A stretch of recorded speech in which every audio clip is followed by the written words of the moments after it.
प्यारे दोस्तों, राधे राधे। जय श्री राम, जय हनुमान। दोस्तों, आज मैं तुम्हें राम नाम की महिमा के बारे में बताने जा रही हूँ कि राम नाम का जप करने से, भजन करने से क्या लाभ होता है, क्या नहीं। तो दोस्तों, ध्यान से सुनते हैं। बोलो राम भगवान की जय। दोस्तों, अगर कोई व्यक्ति सुबह और शाम राम के नाम का भजन और कीर्तन करता है तो उसके साथ क्या क्या घटित होता है और जीवन में वह क्या क्या प्राप्त कर लेता है तथा क्या क्या चमत्कार होते हैं, इन सभी बातों की जानकारी के लिए मैं आप भक्तजनों को राम नाम की महिमा के बारे में एक कहानी सुनाने जा रही हूँ। आप भक्त मेरे चैनल पर नए हो तो चैनल को लाइक और सब्सक्राइब करें तथा वीडियो को अधिक से अधिक शेयर करें। तो चलिए दोस्तों, कहानी को बिना समय गवाए शुरू करते हैं। दोस्तों, एक समय की बात है कि एक गांव में एक साधु रहता था। वह सारे दिन राम नाम जपता और भजन कीर्तन करता। उसकी कुटिया के पास जो भी गांव के लोग रहते थे वे उससे बहुत परेशान रहते, क्योंकि वो ढोलकी बजाकर राम के नाम का कीर्तन करता। एक दिन कुटिया के पास रहने वाले गांव के कुछ व्यक्ति गुस्से में उस साधु महात्मा के पास आए और कहने लगे कि क्यों तुम दिन रात राम नाम जपते रहते हो, तुम्हें कोई और काम धंधा नहीं, हमें तो कमाने के लिए जाना पड़ता है। तुम रात्रि में इस राम नाम के कीर्तन से हमारी बेचैनी को बढ़ा देते हो और हमारी नींद हराम हो गई। तब साधु कहने लगा, भाई तुम भी मेरे साथ राम राम जप कर लिया करो, तब तुम्हें पता चलेगा कि राम के नाम जपने में कितना आनंद आता है। तब उस गांव के एक व्यक्ति ने थोड़ा गुस्सा भरे लहजे में कहा कि अगर मैं तुम्हारे साथ राम का नाम जपने लगा तो क्या तुम्हारा राम मुझे खाने के लिए रोटी दे देगा, मेरे परिवार का भरण पोषण कर देगा। तुम तो साधु हो, एक पेट है, मांग कर भी अपना पेट भर लेंगे। तो साधु कहने लगा, मुझे तो राम नाम की लगन लगी हुई है, मुझे तो प्रभु राम की कृपा से रोज भर पेट भोजन मिल जाता है। तुम भी राम नाम जप के देख लो, मुझे पूर्ण विश्वास है कि भगवान राम तुम्हें भी भरपेट भोजन अवश्य देंगे। एक बार जप के तो देखो। दोस्तों, वह गांव का व्यक्ति साधु की चुनौती को स्वीकार कर लेता है और कहता है कि मैं भी तुम्हारे साथ राम राम जपता हूँ और आज अगर तुम्हारे राम भगवान ने मुझे भरपेट रोटी खिला दी तो सारी उम्र राम की भक्ति में लगा दूंगा, लेकिन तुम रात्रि में ढोलकी बजाकर कीर्तन करना बंद कर देना। साधु बोला, बेटा मैं तो निष्काम भाव से प्रभु श्री राम की भक्ति करता हूँ, लेकिन फिर भी मुझे तुम्हारी चुनौती स्वीकार है।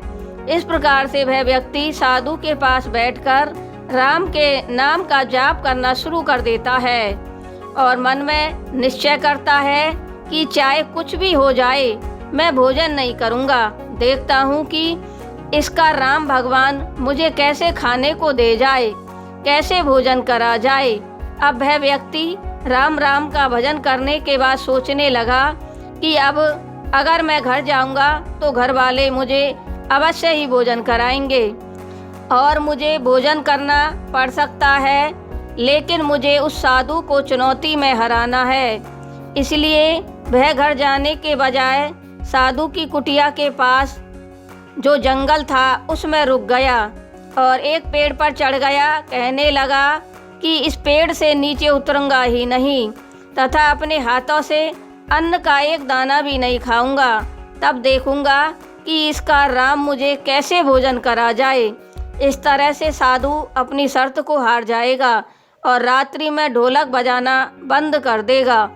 दोस्तों, कुछ समय बाद ही एक बंजारों की टोली वहां आई। उन्हें बहुत तेज भूख लगी होती है। बंजारों का सरदार बोला, चलो यहाँ जगह अच्छी है और आग जलाकर यहीं पर खाना पका लेते हैं और खाना खा पी कर ही आगे के लिए जाएंगे। दोस्तों, बंजारे खाना पकाकर खाने के लिए बैठे ही थे कि उन्हें सूचना मिली कि पीछे से डाकू आ रहे हैं। बंजारे लूटे जाने के भय से थालियों में परोसा हुआ भोजन वहीं छोड़कर भाग गए। वह व्यक्ति पेड़ पर चढ़ा यह सब देखता रहा। थोड़ी देर बाद ही डाकू भी उस पेड़ के नीचे आ गए और थालियों में लगे गर्मा गर्म भोजन को देखकर डाकू कहने लगे कि भोजन से खुशबू तो बहुत अच्छी आ रही है, लेकिन यह भोजन किसने बनाया और इसको खाने वाले कहाँ हैं? आखिर उन्होंने इसको खाया क्यों नहीं? कहीं हमें फंसाने की योजना तो नहीं? कहीं किसी की चाल तो नहीं? हो सकता है इस खाने में जहर मिलाया गया हो। उसी समय डाकुओं के सरदार ने चारों तरफ देखा, लेकिन उसे कोई नज़र नहीं आया। तब उसने पेड़ के ऊपर की तरफ देखा तो उसे उस पेड़ पर चढ़ा हुआ एक व्यक्ति नजर आया। डाकुओं के सरदार ने उसे तुरंत नीचे आने को कहा। पेड़ से उतरते ही डाकुओं का सरदार उस व्यक्ति को पकड़ लेता है और उससे पूछता है कि हमें मारने के लिए ही यह भोजन तुमने बनाया है। वह व्यक्ति डाकुओं के सरदार से मिन्नतें करता रहा कि यह भोजन मैंने नहीं बनाया और इसमें कोई जहर नहीं है, इसे तो बंजारों ने बनाया था। तुम्हारे भय के कारण वो इस बने बनाए खाने को छोड़कर भाग गए। लेकिन डाकुओं के सरदार ने उसकी बातों पर कोई विश्वास नहीं किया। फिर डाकुओं का सरदार बोला, हमें लगता है यह भोजन तुमने ही बनाया है और तुमने ही इसमें जहर मिलाया है। अब सबसे पहले तुमको ही यह भोजन करना पड़ेगा। लेकिन उस व्यक्ति को साधु की चुनौती याद आते ही कहने लगा, सरदार जी, यह भोजन मैं किसी भी कीमत पर नहीं करूँगा। उस व्यक्ति की ऐसी बात सुनकर डाकुओं का शक और गहरा हो गया। डाकुओं के सरदार ने दुनाली उठाकर उसके सीने पर तान दी। हम देखते हैं कि तू इस भोजन को करता है या नहीं। नहीं खाएगा तो बंदूक की गोली खाएगा।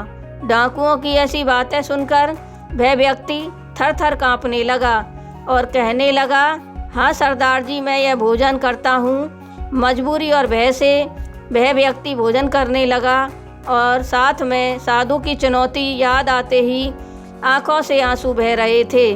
दोस्तों, तब जाकर उस व्यक्ति को विश्वास हो गया कि बंजारों और इन डाकुओं को भगवान श्री राम ने ही भेजा था। भोजन करने के बाद जब उसे कुछ भी नहीं हुआ तो सभी डाकुओं ने भोजन किया और उस व्यक्ति को छोड़ दिया। डाकुओं के छोड़ते ही वह सीधा साधु की कुटिया में गया और साधु महाराज के चरणों में गिर गया और अपने साथ घटित हुआ सारा वृत्तांत साधु को सुनाया तथा क्षमा याचना मांगी। दोस्तों, फिर साधु महात्मा से बोला, गुरुजी, तुम जीते मैं हारा। आज के बाद मैं कभी किसी साधु महात्मा से भगवान के प्रति कोई शर्त नहीं लगाऊंगा।